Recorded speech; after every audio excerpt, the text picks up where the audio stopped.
আসসালামু আলাইকুম বন্ধুরা, সবাই কেমন আছেন? আশা করি সবাই ভালো আছেন। আমিও ভালো আছি আলহামদুলিল্লাহ।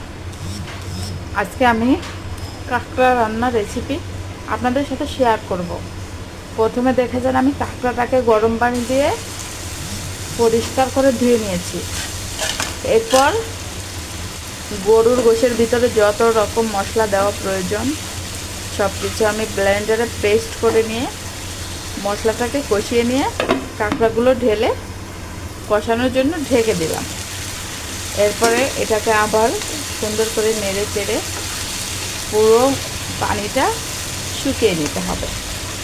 শুকিয়ে নেওয়ার পরে আমি একটা সিক্রেট বিষয় আছে এখানে, সেটা হচ্ছে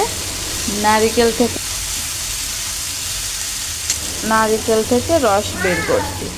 রসটা পুরোটা দিয়ে